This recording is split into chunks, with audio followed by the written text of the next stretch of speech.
तो चलिए यहाँ पर क्वेश्चन शुरू करते हैं। आप यहाँ पर देखिए, जो आपका पहला यहाँ पर क्वेश्चन है, ये आपका जो है यहाँ पर 41 से शुरू होता है। वहाँ पे 40 जो क्वेश्चन रहते हैं, उसमें आपका थ्योरी रहता है और इम्प्लीमेंटेबिलिटी स्किल देखने को मिलता है। इसके बाद यहाँ पर 41 नंबर से शुरू होता है आपका वर्कशॉप कैलकुलेशन एंड साइंस का क्वेश्चन, जिसमें पहला क्वेश्चन यहाँ पर पूछा जा रहा है कि जो इंजन चलती भागों में स्नेहक तेल का उपयोग करने का मुख्य उद्देश्य क्या है? क्वेश्चन देखिए किस तरह से पूछ रहा है। इसी तरह के क्वेश्चन आपको एग्जाम में देखने को मिलेंगे। जो इंजन चलती भागों में स्नेहक तेल का उपयोग करने का उद्देश्य क्या है? इसका उद्देश्य होता है साथियों, घर्षण को कम करना। इसमें यहाँ पर स्नेहक तेल का इसलिए प्रयोग किया जाता है, जो उसमें घर्षण रहता है, ठीक है, जो उसमें घर्षण का जो होता है उसको कम करने के लिए ऐसा किया जाता है। और यहाँ पर देखिए ऑप्शन में जो आपको देखने को मिलता है ऑप्शन नंबर बी, ध्यान से देखिएगा तभी आपको समझ में आएगा। वैसे मैं यहाँ पर जूम कर देता हूँ ताकि आपको कोई भी दिक्कत नहीं हो। तो देखिए यहाँ पर मैंने जूम कर दिया, आप ध्यान से देख लीजिएगा।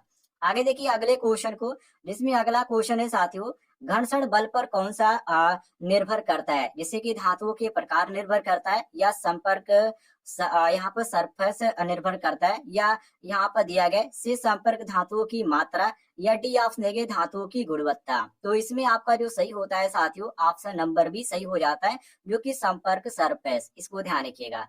आगे देखिए अगले क्वेश्चन को, जिसमें अगला क्वेश्चन आपके सामने, जिसमें पूछा जा रहा है कि स्नेह को बनाए रखने के लिए या बनाए रखने के द्वारा एक मशीन की दक्षता के कारण बनता है। यहाँ पे एफिशिएंसी की बात कर रहा है, ठीक है, स्नेहन, ठीक है, यहाँ पे स्नेहक होना चाहिए, लेकिन स्नेहन यहाँ पर लिखा गया, लेकिन आप स्नेहक इसको जानिए। अब यहाँ पर देखिए दक्षता का कारण यहाँ पर बनता है, बढ़ती है या कम हो जाती है, या एक ही रहता है, या डी ऑप्शन देंगे कि प्रभावित नहीं करता है। तो इसमें आपका सही होता है ऑप्शन नंबर ए, क्या होती है? बढ़ती है। क्या होती है? इंक्रीज होती है। Option number A. मैं समझ रहा हूँ आप सभी लोगों को यहाँ पर क्वेश्चन जो कुछ समझ में नहीं आ रहे होंगे, लेकिन यही इसी तरह के question workshop calculation and science में पूछा जा रहा है, जो कि परीक्षा के लिए इम्पोर्टेंट है।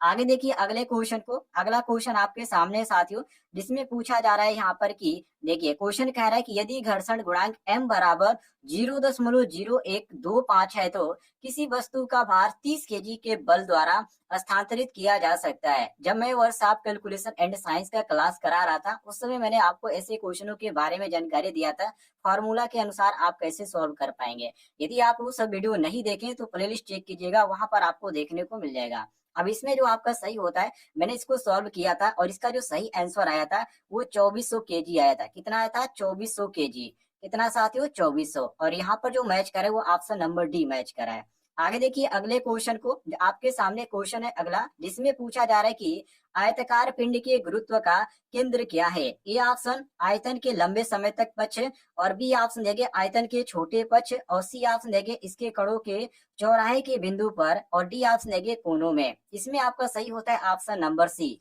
ये आपका सी ऑप्शन बिल्कुल करेक्ट आंसर हो जाता है, इनके कारणों के चौराहे के बिंदु पर, ठीक है, आयताकार पिंड, ठीक है, आयताकार पिंड की बात करें, ये आपका जो सही हो जाता है सी ऑप्शन करेक्ट हो जाता है।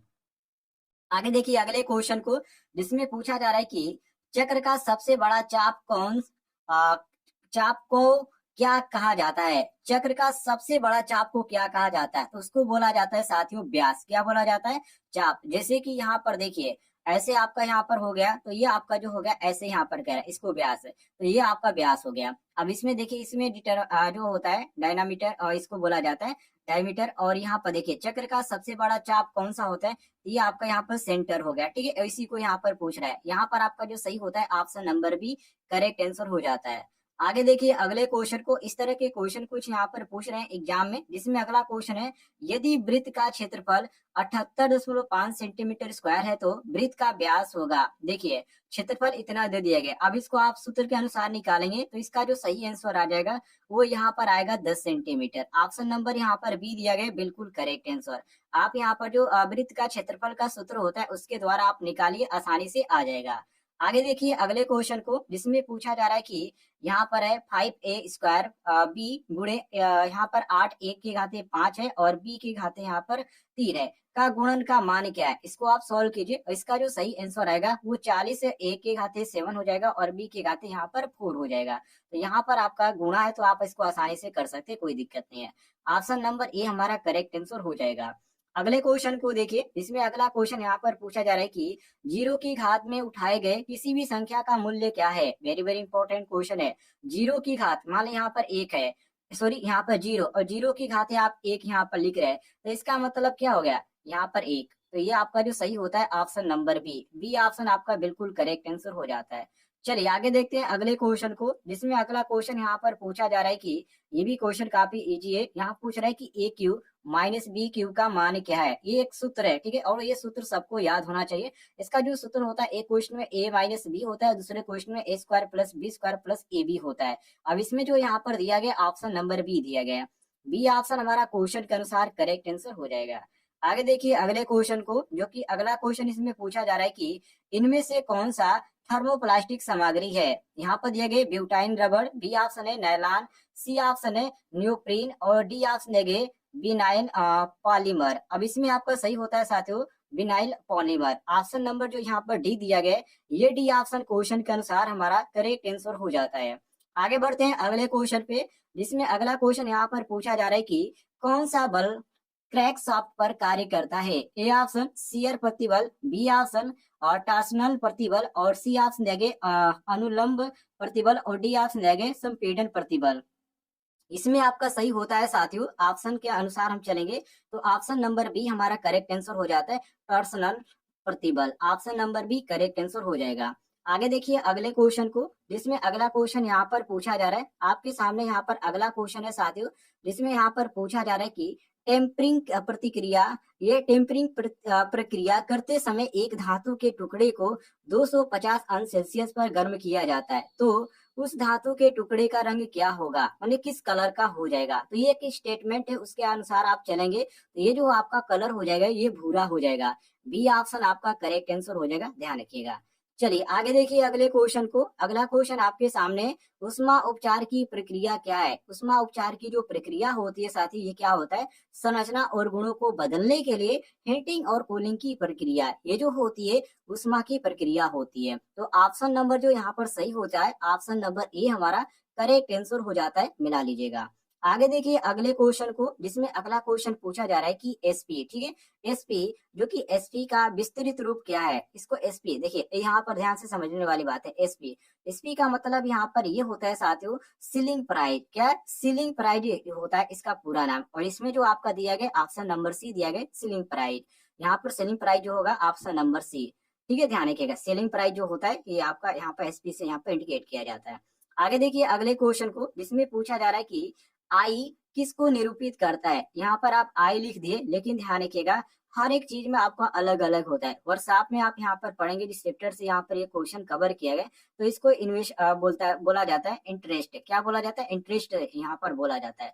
यहाँ पर जो आपका सही होता है ये आपका बी ऑप्शन सही हो जाती है। ये क्वेश्चन आपका प्रतिशत से लिया गया है, ये आपका वेरी वेरी इंपॉर्टेंट है। अगला क्वेश्चन आपके सामने, जिसमें पूछा जा रहा है कि साधारण ब्याज क्या होगा यदि रेट 12,000 की धनराशि पर यहाँ पर 15,600 बन जाती है। तो इसमें देखिए क्या देगा, साधारण ब्याज यहाँ पर पूछा गया, जिसमें यहाँ पर धनराशि जो यहाँ पर दिया गया है 12,000 दिया गया, और यहाँ पर जो बन जाता है मतलब कि जो यहाँ पर 12,000 का कोई सामान है और जो यहाँ पर प्रॉफिट इनको यहाँ पर मिल रहा है 15,600 रुपये बन जाता है। तो इसमें क्या पूछा, साधारण ब्याज ये पूछ रहे हैं। अब इसको देखिए, इसको आप सूत्र के अनुसार निकालेंगे तो 3600 आएगा। कितना आएगा साथियों, 3600 लगाकर देख लीजिएगा, बी ऑप्शन आपका सही हो जाएगा।